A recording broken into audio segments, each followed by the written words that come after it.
Negative होने की वजह से क्लोरीन डाइपोल मोमेंट भी जीरो। इस फॉर्मूले से डाइपोल मोमेंट में ज्यादा। Hello everyone, welcome to Horizon Academy. My name is Arushi Gupta और आज की क्लास में हम पढ़ेंगे डाइपोल मोमेंट। तो डाइपोल मोमेंट पढ़ने से पहले हम सीखेंगे पोलर और नॉन पोलर मॉलिक्यूल्स क्या होते हैं।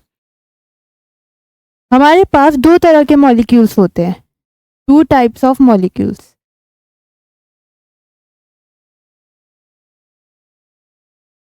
दो तरह के मॉलिक्यूल्स होते हैं, एक होते हैं पोलर मॉलिक्यूल्स और एक होते हैं non polar molecules. Polar molecules वो होते हैं जिसके अंदर इलेक्ट्रोनेगेटिविटी डिफरेंस होता है, इलेक्ट्रोनेगेटिविटी डिफरेंस।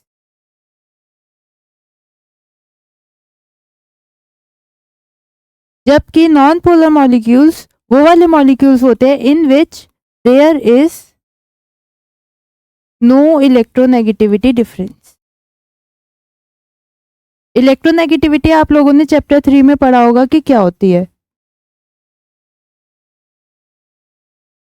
पोलर मॉलिक्यूल्स में इलेक्ट्रोनेगेटिविटी डिफरेंस प्रेजेंट होता है, जबकि नॉन पोलर मॉलिक्यूल्स में इलेक्ट्रोनेगेटिविटी डिफरेंस नहीं होता है। इलेक्ट्रोनेगेटिविटी होता है ability of an atom to attract shared pair of electron towards itself. मतलब कि वो क्या करता है, इलेक्ट्रॉन को अपनी तरफ खींच लेता है, उसको हम बोलते हैं इलेक्ट्रोनेगेटिविटी। अब जहाँ पे इलेक्ट्रोनेगेटिविटी डिफरेंस होगा उन मॉलिक्यूल्स को हम बोलेंगे पोलर मॉलिक्यूल्स।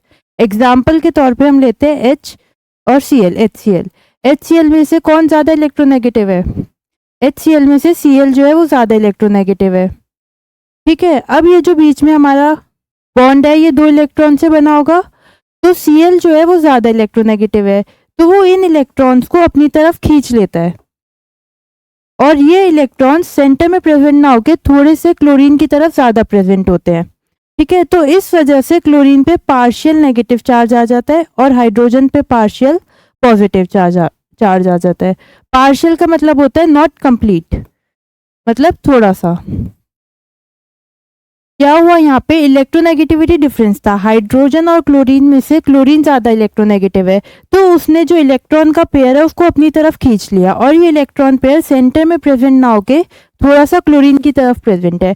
उस वजह से क्लोरीन पे पार्शियल नेगेटिव चार्ज आ गया और हाइड्रोजन पे पार्शियल पॉजिटिव। पार्शियल मतलब नॉट कंप्लीट। अगर ये ऐसे था बॉन्ड, क्लोरीन अगर ये दोनों इलेक्ट्रॉन अपनी तरफ ले लेता तो H+ और Cl- बन जाता। अगर क्लोरीन पूरा इलेक्ट्रॉन ले लेता, लेकिन उसने क्या करा, बस अट्रैक्ट करा अपनी तरफ थोड़ा सा। अब ये सेंटर में प्रेजेंट ना होके थोड़ा सा क्लोरीन की तरफ प्रेजेंट है, तो ऐसे को हम बोलते हैं पार्शियल नेगेटिव। तो अब क्लोरीन पे पूरा नेगेटिव चार्ज ना आके थोड़ा सा नेगेटिव चार्ज आया है, उसको हम बोलेंगे पार्शियल नेगेटिव, और हाइड्रोजन पे आ गया पार्शियल पॉजिटिव चार्ज। तो ऐसे मॉलिक्यूल्स होते हैं हमारे पोलर मॉलिक्यूल्स, जिसमें इलेक्ट्रोनेगेटिविटी डिफरेंस होता है और इलेक्ट्रॉन पेयर एक तरफ शिफ्ट हो जाता है। ठीक है, और ऐसे मॉलिक्यूल्स का डाइपोल मोमेंट होता है नॉट इक्वल टू जीरो। ऐसे मॉलिक्यूल्स का डाइपोल मोमेंट जीरो नहीं होता। डाइपोल मोमेंट क्या होता है ये अभी हम देखेंगे। उससे पहले हम देखेंगे कि नॉन पोलर मॉलिक्यूल्स क्या होते हैं। नॉन पोलर मॉलिक्यूल्स वो होते हैं जिसमें इलेक्ट्रोनेगेटिविटी डिफरेंस नहीं होता। एग्जाम्पल की बात करें तो H2, N2, O2। ठीक है, H2 में ये भी हाइड्रोजन है, ये भी हाइड्रोजन है, दोनों की इलेक्ट्रोनेगेटिविटी सेम है, तो जो ये इलेक्ट्रॉन का पेयर है ये सेंटर में प्रेजेंट होगा, ना उस साइड प्रेजेंट होगा ना इधर, ये इलेक्ट्रॉन पेयर सेंटर में प्रेजेंट होगा। तो ऐसे मॉलिक्यूल्स नॉन पोलर मॉलिक्यूल्स है। पोलर में क्या था, इलेक्ट्रॉन एक तरफ शिफ्ट हो गया था, तो वो पोलर हो गए थे। जिसमें इलेक्ट्रॉन सेंटर में प्रेजेंट होगा उनको हम बोलेंगे नॉन पोलर मॉलिक्यूल्स। और नॉन पोलर मॉलिक्यूल्स के लिए डाइपोल मोमेंट जीरो होता है। नॉन पोलर मॉलिक्यूल्स के लिए dipole moment is equal to zero. ठीक है, अब समझते हैं कि डाइपोल मोमेंट क्या होता है। डाइपोल मोमेंट को हम रिप्रेजेंट करते हैं म्यू से। ये डाइपोल मोमेंट है, इसको हम रिप्रेजेंट करते हैं म्यू से। ये एक ग्रीक सिंबल है, ग्रीक सिंबल जिसका नाम होता है म्यू, M और U, और इसको ऐसे बनाते हैं हम U जैसा। डाइपोल मोमेंट को इससे हम डिनोट करते हैं। डाइपोल का मतलब होता है टू पोल्स। डाई मतलब टू, पोल्स, मतलब एक पॉजिटिव चार्ज और एक नेगेटिव चार्ज, इन दोनों को हम बोलते हैं डाइपोल मोमेंट। कहीं पे भी अगर आपको एक पॉजिटिव चार्ज दिखे एक नेगेटिव चार्ज दिखे तो उसको हम बोलेंगे डाइपोल। आप इसको मैग्नेट से कंपेयर कर सकते हो, जैसे मैग्नेट के होते हैं दो पोल्स, नॉर्थ और साउथ पोल, उसी तरह अगर एक प्लस चार्ज और एक माइनस चार्ज प्रेजेंट है तो उसको हम बोलेंगे डाइपोल। डाइपोल को हम रिप्रेजेंट करते हैं म्यू से। और फिजिक्स में डाइपोल मोमेंट हम कैलकुलेट करते हैं Q इंटू डी। इस फॉर्मूले से डाइपोल मोमेंट कैलकुलेट किया जाता है, where Q is charge and D is distance.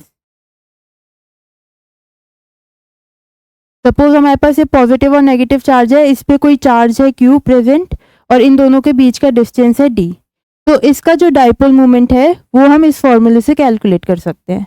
और डाइपोल मोमेंट की यूनिट होती है D बाय, ये डी बी शॉर्ट में कहते हैं, ये इसकी डाइपोल मोमेंट की यूनिट होती है। ठीक है, अब डाइपोल मोमेंट जो है ये एक वेक्टर क्वांटिटी है। फिजिक्स में आपने पढ़ा होगा वेक्टर क्वांटिटी। क्या होती है वेक्टर क्वांटिटीज?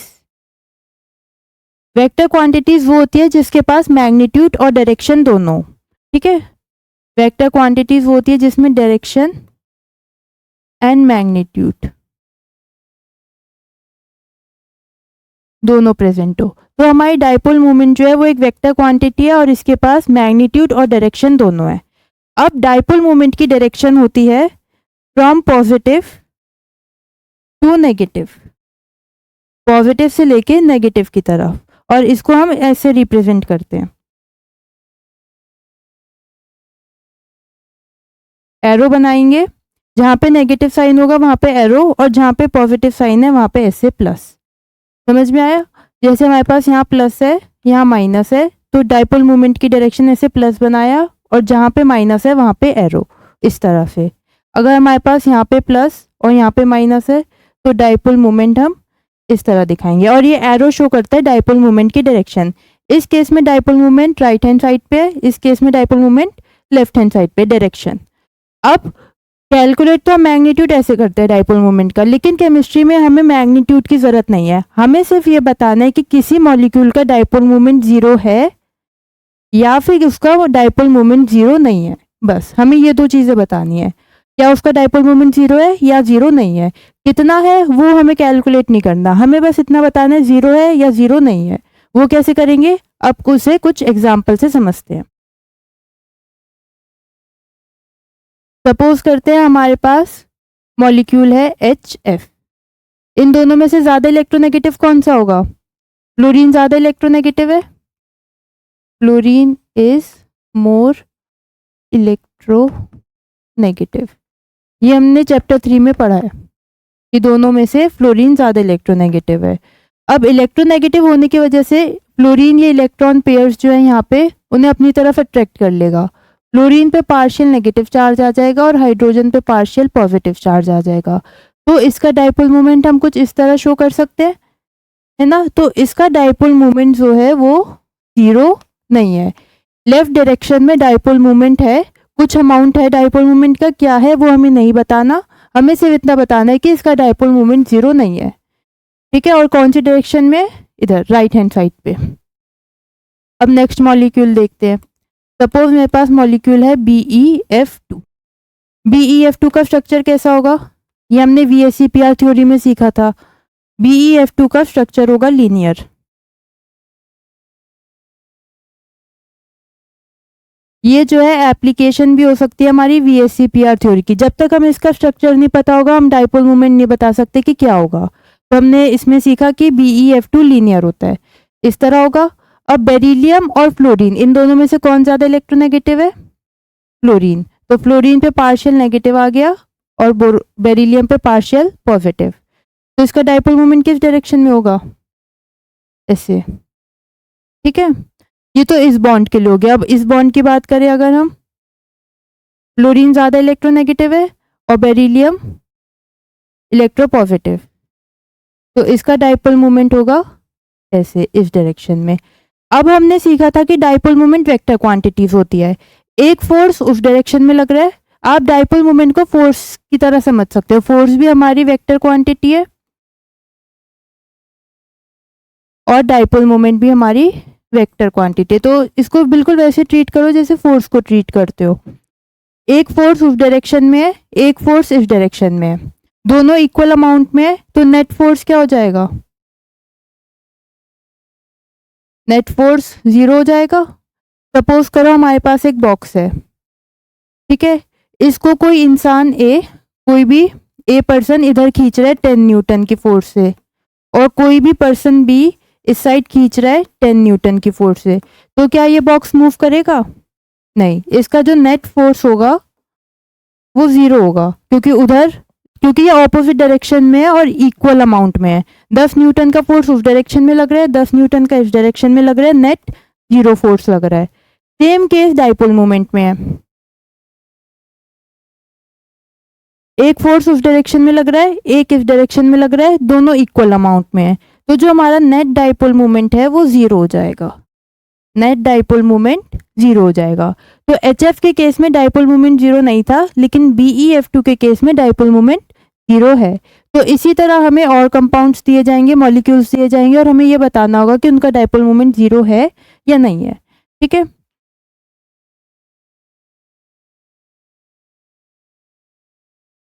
अब BF3, इसका बताओ कि डाइपोल मोमेंट क्या होगा।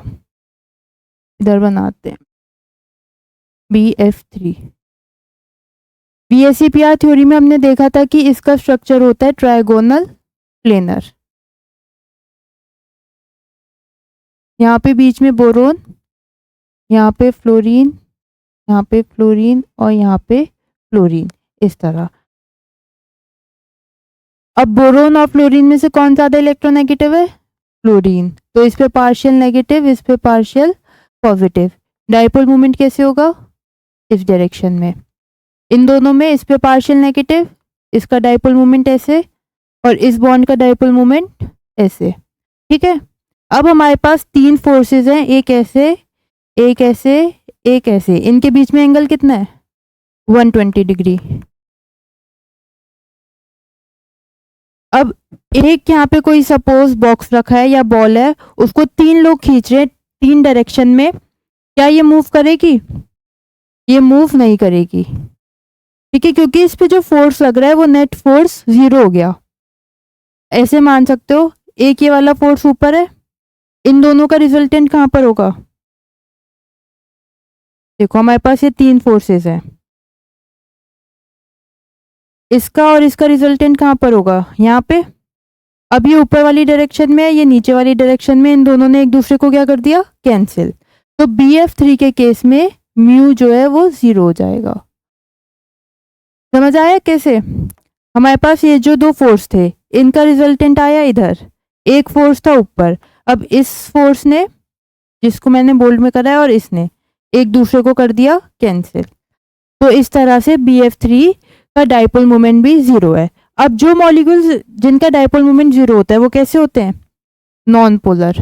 तो BF3 अगर कोई पूछे पोलर है या नॉन पोलर, तो आप बोलोगे नॉन पोलर मॉलिक्यूल है। क्यों? क्योंकि उसका डाइपोल मोमेंट 0 है। अगर BeF2 ये पोलर है या नॉन पोलर? ये भी है नॉन पोलर। और HF ये है पोलर, क्योंकि इसका डाइपोल मोमेंट 0 नहीं है। तो डाइपोल मोमेंट कितना है ये हमें नहीं बताना, हमें बस इतना बताना है कि डाइपोल मोमेंट 0 है या नहीं। अगर 0 है तो हम बोलेंगे it is a non polar molecule, और डाइपोल मोमेंट 0 नहीं है तो हम बोलेंगे it is a polar molecule. थोड़े से एग्जांपल्स और देखते हैं। NH3, इसका बताओ डाइपोल मोमेंट क्या होगा? 0 होगा या फिर नहीं होगा? इसकी पहले शेप बताओ क्या होगी NH3 की। हमने VSEPR थ्योरी में देखा था, इसकी शेप होती है पिरामिड, क्योंकि इसके पास एक लोन पेयर है। तो यहाँ पे नाइट्रोजन और इस तरह 3 हाइड्रोजन प्रेजेंट होते हैं। ठीक है, और यहाँ पे लोन पेयर।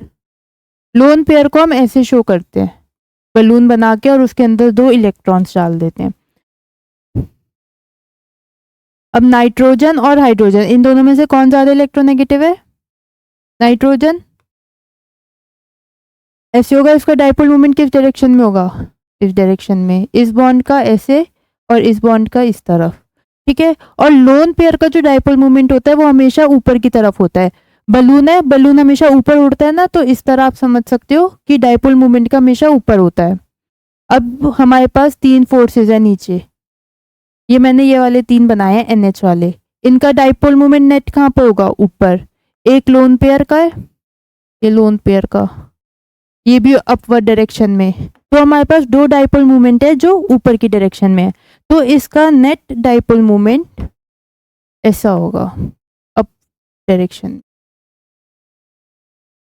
तो ये NH3 का नेट डाइपोल मोमेंट है जो ऊपर वाली डायरेक्शन में है, और इसका mu is not equal to 0। तो ये हमारा एक हो गया पोलर मॉलिक्यूल। क्या है ये? Polar molecule. इतना समझ आया? अब वाटर, हमने क्या करा, इन तीनों का नेट देखा, इसका, इसका और इसका, इन तीनों का नेट ऊपर डायरेक्शन में आएगा। ये 3 ऐसे फोर्सेस हैं ऊपर की डायरेक्शन में, एक ये ऊपर वाली डायरेक्शन में, तो नेट हो गया अप डायरेक्शन में, 0 नहीं है, पोलर मॉलिक्यूल है। अब वाटर, वाटर का बताओ पोलर होगा या नॉन पोलर होगा? वाटर की शेप कैसी होती है? बेंट या फिर वी शेप्ड?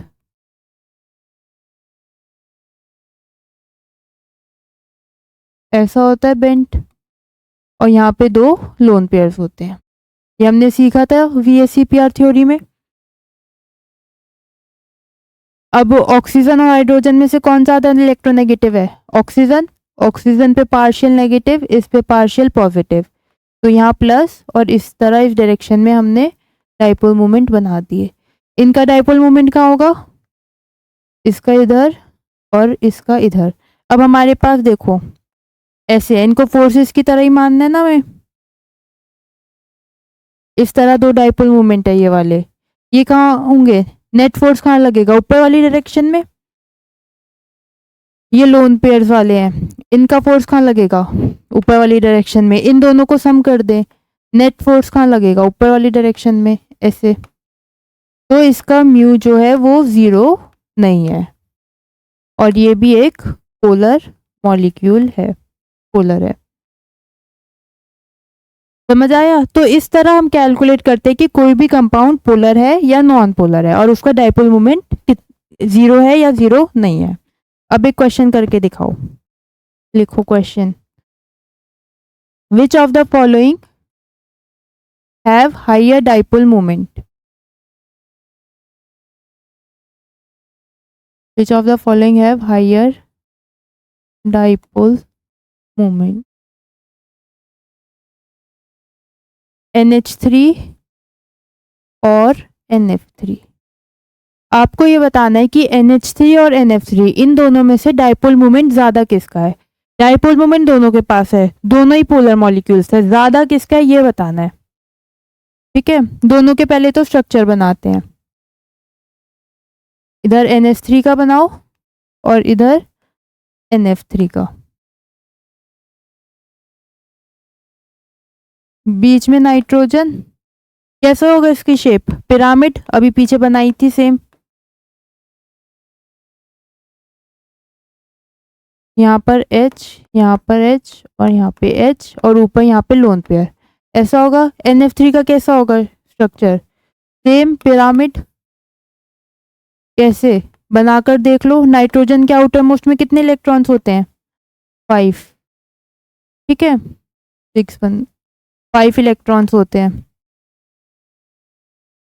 हमारे पास फ्लोरीन है, फ्लोरीन के साथ बॉन्ड बना, फ्लोरीन के साथ बॉन्ड बना, फ्लोरीन के साथ बॉन्ड बना, और ये क्या बच गया? एक लोन पेयर। बिल्कुल सेम है जैसे NH3 में हुआ था, एक लोन पेयर है और 3 बॉन्ड पेयर है, तो इसकी शेप क्या हो गई? पिरामिड। बस डिफरेंस ये है, यहाँ फ्लोरीन है और इस केस में हाइड्रोजन लगे हुए थे, तो इसकी शेप भी हो गई पिरामिड। यहाँ पे हमें F लिखना है बस हाइड्रोजन की जगह। अब बारी आती है इनके डाइपोल मोमेंट्स की। नाइट्रोजन और हाइड्रोजन में से कौन ज्यादा इलेक्ट्रोनेगेटिव है?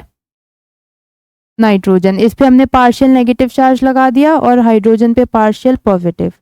डाइपोल मोमेंट इस डायरेक्शन में है,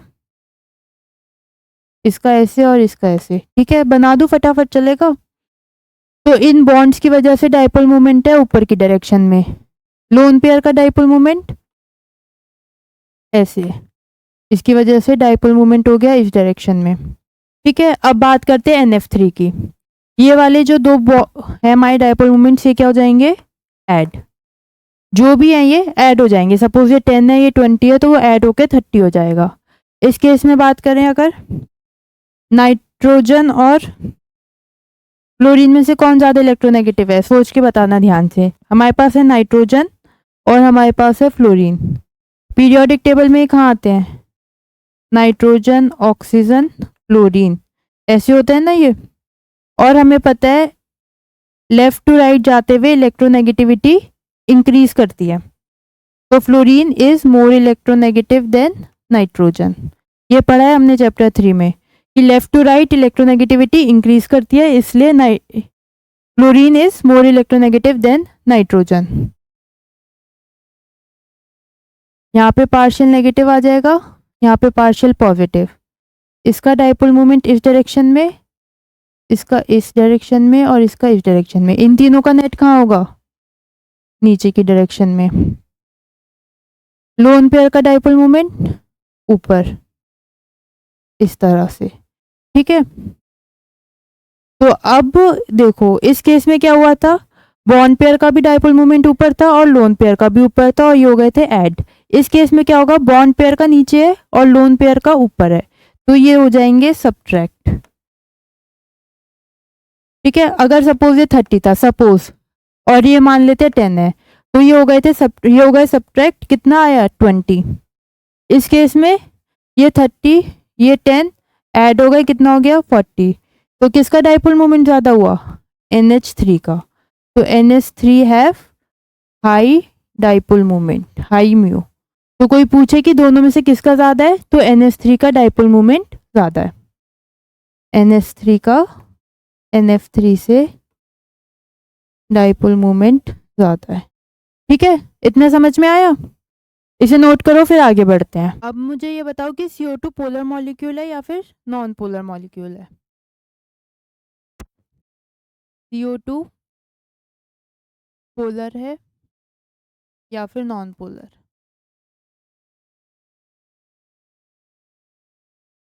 सबसे पहले हम CO2 का स्ट्रक्चर बनाएंगे, कार्बन ऐसा होगा लीनियर शेप का। अब हम डाइपोल मोमेंट की डायरेक्शन देखेंगे इसमें, इस पे पार्शियल नेगेटिव, इस पे पार्शियल पॉजिटिव, क्योंकि ऑक्सीजन ज़्यादा इलेक्ट्रोनेगेटिव है कार्बन से। इसका डाइपोल मोमेंट इस डायरेक्शन में और इस वाले बॉन्ड का इस डायरेक्शन में। अब दो ऑपोजिट डायरेक्शन में एक दूसरे को कैंसिल आउट कर देंगे, तो हमारा डाइपोल मोमेंट आ जाएगा 0। डाइपोल मोमेंट 0 तो मतलब नॉन पोलर मॉलिक्यूल। ठीक है, इस तरह वो आपको कोई भी कंपाउंड दे दे, आप बता दोगे कि वो पोलर है या नॉन पोलर। इन दोनों में बताओ कि कौन पोलर है और कौन नॉन पोलर।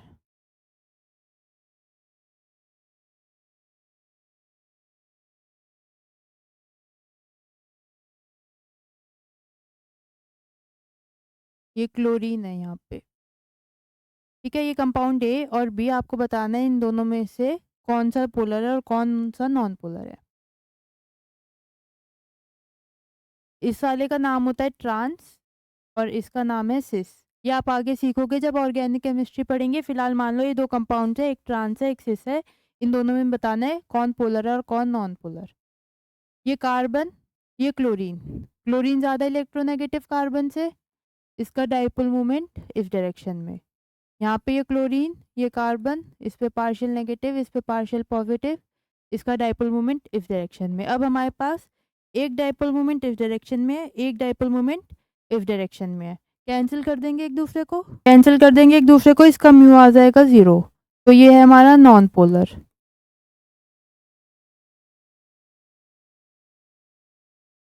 इसकी बात करें अगर,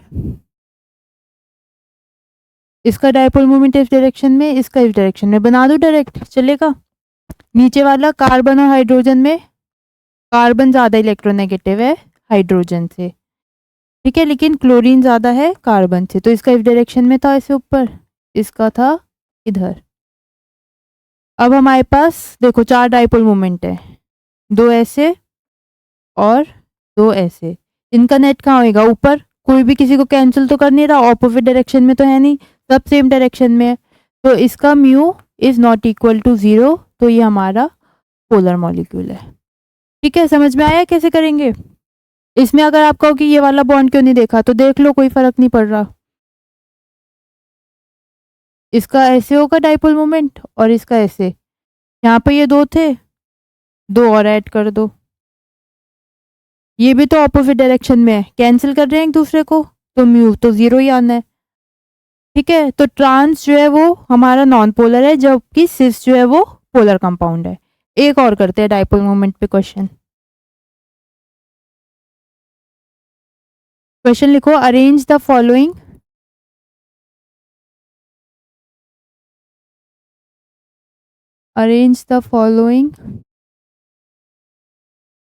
in increasing order of dipole moment, order of mu, मतलब dipole moment. Arrange the following in increasing order of dipole moment, और कंपाउंड्स हैं आपके ये बेंजीन रिंग है ऐसे, यहाँ ऊपर क्लोरीन और नीचे क्लोरीन।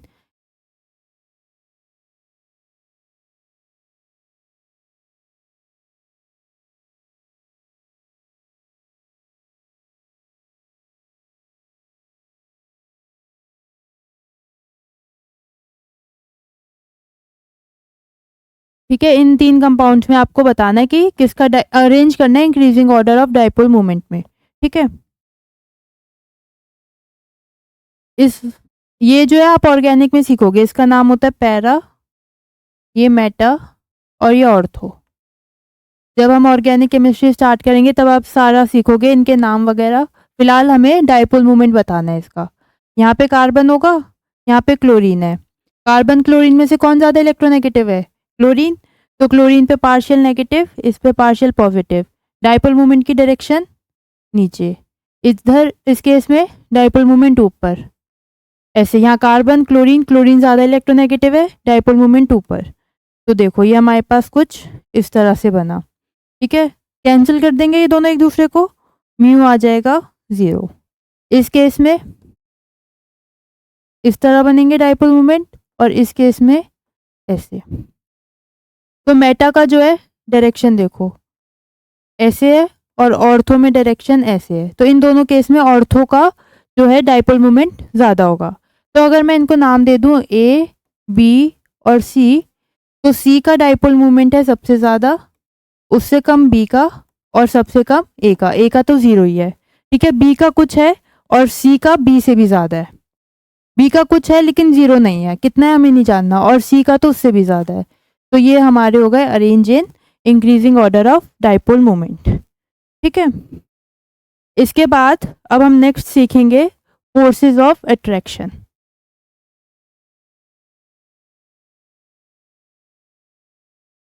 Forces of attraction.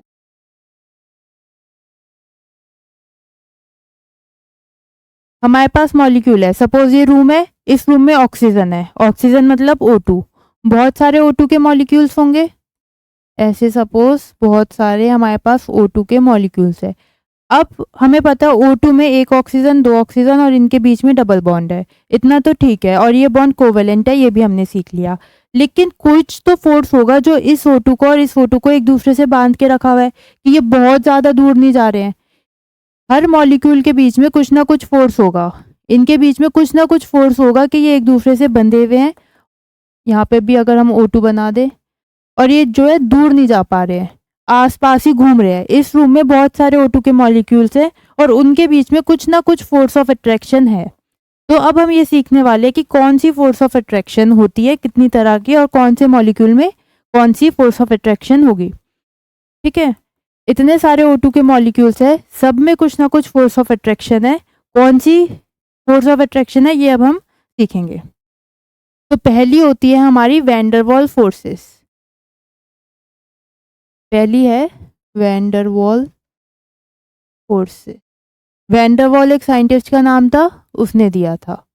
ठीक है, वैंडरवॉल फोर्सेस जो है 2 तरह की होती है, डाइपोल डाइपोल इंटरेक्शन, ऐसे लिखते हैं। वैन डर वाल्स फोर्सेस दो तरह की होती हैं, डाइपोल डाइपोल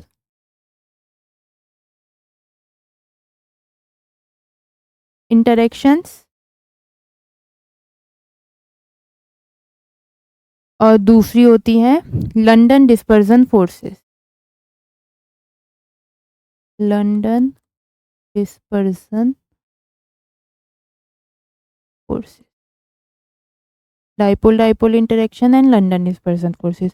अब डाइपोल डाइपोल इंटरेक्शन होती है हमारी पोलर मॉलिक्यूल्स में, पोलर मॉलिक्यूल्स में, और लंदन डिस्पर्सन फोर्सेस होती हैं नॉन पोलर मॉलिक्यूल्स में।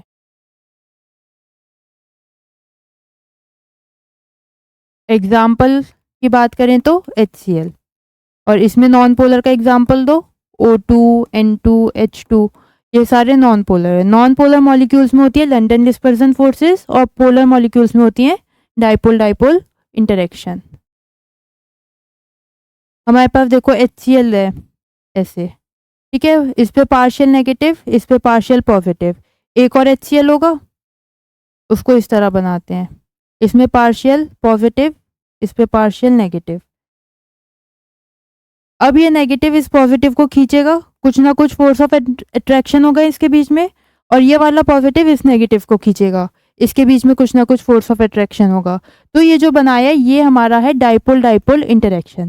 पोलर मॉलिक्यूल्स के बीच में डाइपोल डाइपोल इंटरेक्शन होती है, जबकि नॉन पोलर मॉलिक्यूल्स में लंदन डिस्पर्सन फोर्सेस होती हैं। ठीक है, ये तो थी फर्स्ट टाइप। अब आते हैं सेकंड पे।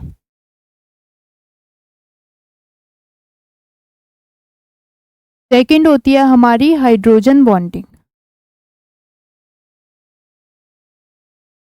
Hydrogen bonding.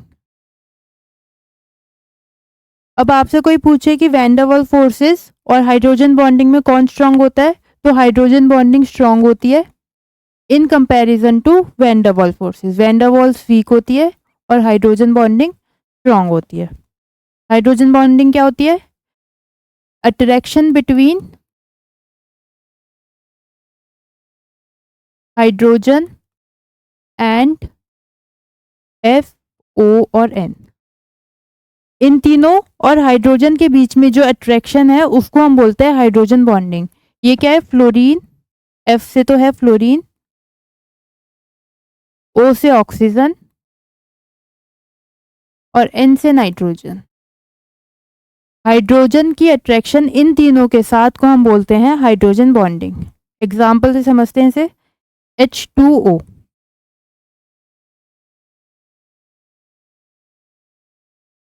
ऐसा होता है हमारा H2O। सपोज हमारे पास दो मॉलिक्यूल्स हैं H2O के। अब इस हाइड्रोजन और इस ऑक्सीजन के बीच में एक फोर्स ऑफ अट्रैक्शन होगा और उसको हम बोलेंगे क्या? Hydrogen bonding. तो वो हाइड्रोजन बॉन्डिंग होती है हाइड्रोजन और इन तीनों में से कोई भी एक एलिमेंट होना चाहिए। यहाँ पे एक और वाटर होगा, इनके बीच में ऐसे हाइड्रोजन बॉन्डिंग होगी, तो इसको हम बोलते हैं हाइड्रोजन बॉन्डिंग। दूसरा एग्जांपल देखते हैं, NHF।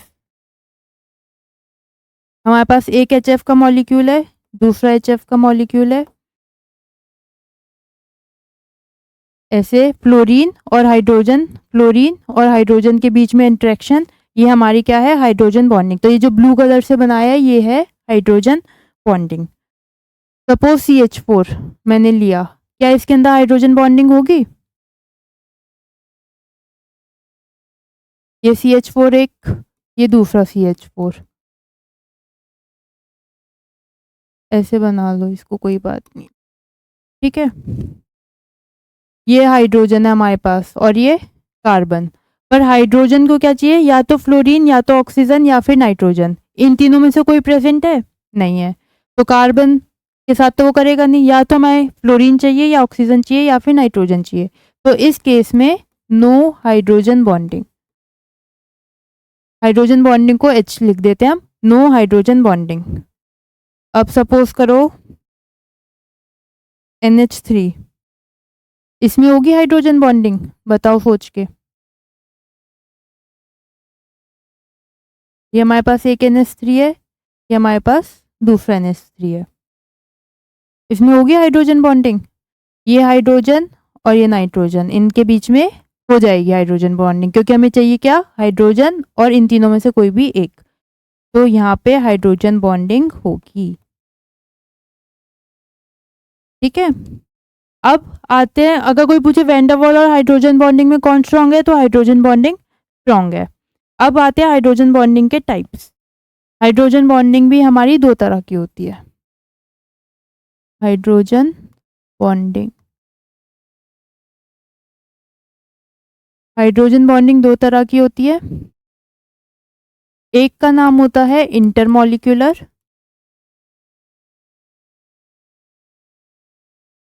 Hydrogen bonding,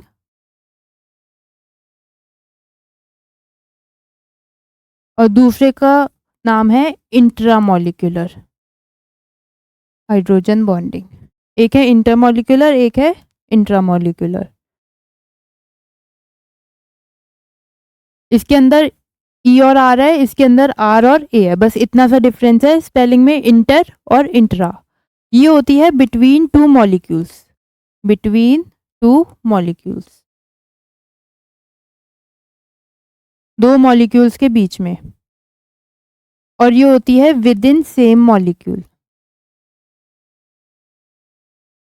with in same molecule, एक ही मॉलिक्यूल के अंदर। एग्जाम्पल देखें तो अभी जैसे हमने वाटर देखा था, ये वाटर का एक मॉलिक्यूल है, ये वाटर का दूसरा मॉलिक्यूल है, दो अलग अलग मॉलिक्यूल्स हैं वाटर के।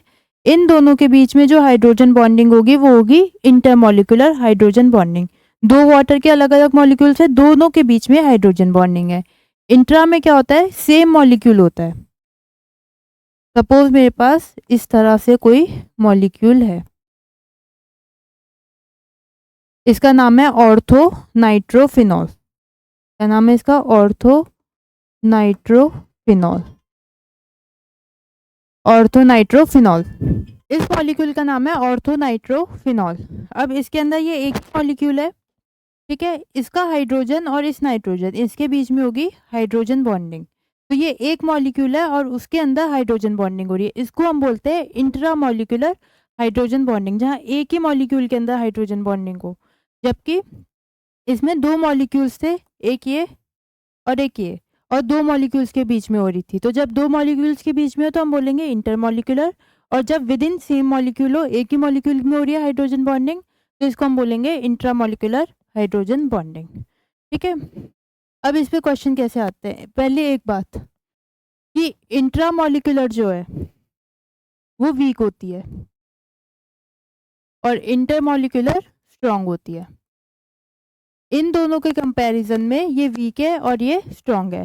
जब हमने वैन डर वाल और हाइड्रोजन देखे थे, हाइड्रोजन बॉन्डिंग, वैन डर वाल फोर्सेस और हाइड्रोजन बॉन्डिंग में हाइड्रोजन बॉन्डिंग स्ट्रांग है, और हाइड्रोजन बॉन्डिंग के अंदर इंटर और इंट्रा में इंटर जो है वो स्ट्रांग है। ठीक है, इन दोनों में ये स्ट्रांग है और इन दोनों में ये वाली। ठीक है, अब इस पे क्वेश्चन कुछ इस तरह से आते हैं। क्वेश्चन है कि ऑर्थोनाइट्रोफिनॉल, ऑर्थोनाइट्रोफिनॉल क्या है, ऑर्थोनाइट्रोफिनॉल ये अभी हमने सीखा ना पीछे, ये वाला मॉलिक्यूल, इसका नाम है orthonitrophenol. Orthonitrophenol is steam volatile,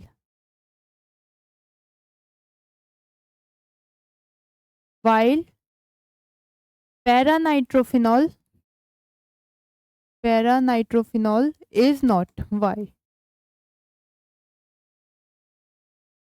ठीक है, आपको बताना है।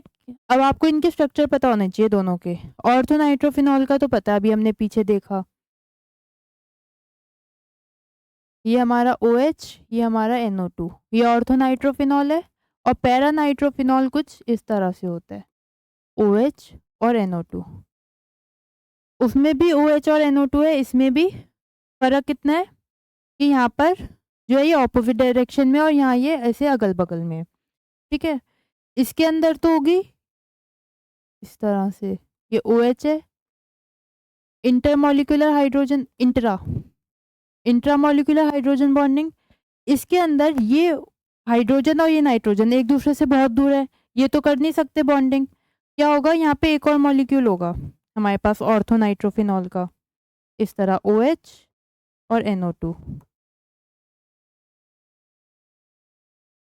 हमारे पास दो मॉलिक्यूल्स हैं ऑर्थो, एक ये और एक ये, और यहाँ पे हाइड्रोजन बॉन्डिंग होगी, इस OH और इस नाइट्रोजन के बीच में हाइड्रोजन बॉन्डिंग। तो ये किसका एग्जाम्पल हुआ, ये हुआ इंटरमॉलिक्यूलर का। वो थी इंट्रामॉलिक्यूलर, ये है इंटरमॉलिक्यूलर। अब दोनों में से स्ट्रॉन्ग कौन सी होती है, ये स्ट्रॉन्ग होती है,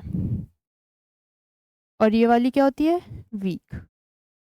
अब यहाँ पे क्वेश्चन में उसने पूछा है कि ortho nitrophenol is steam volatile. Steam volatile का मतलब है कि वो बहुत जल्दी भाप बन जाएगा, मतलब उसका बॉइलिंग पॉइंट क्या होगा, बहुत कम, बहुत जल्दी जो है वो स्टीम में बदल जाएगा ऑर्थोनाइट्रोफिनॉल, जबकि पैरानाइट्रोफिनॉल नहीं होगा। मतलब वो इन शॉर्ट ये पूछ रहा है कि ऑर्थोनाइट्रोफिनॉल का, इसका जो है बॉइलिंग पॉइंट बहुत कम है। बॉइलिंग पॉइंट क्यों कम है इसका बॉइलिंग पॉइंट, क्योंकि इसके बीच में जो फोर्सेस है वो वीक है, वीक फोर्सेस है तो जल्दी टूट जाएंगी तो ये जल्दी भाप बन जाएगा। जबकि इस केस में जो हमारी फोर्सेस है वो स्ट्रांग है, और वो स्ट्रांग है इसलिए ये इसका बॉइलिंग पॉइंट ज़्यादा है। समझ आया कैसे होएगा। एक क्वेश्चन और देखते हैं, वो है कि H2S जो है वो गैस होती है रूम टेम्परेचर पे, लेकिन वाटर जो है H2O वो लिक्विड है।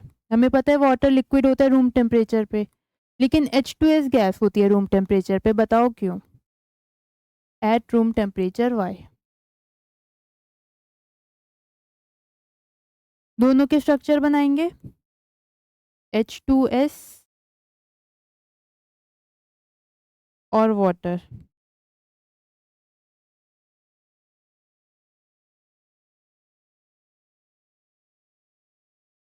वाटर में जो है यहाँ पे हाइड्रोजन बॉन्डिंग होगी, क्या होगी, हाइड्रोजन बॉन्डिंग।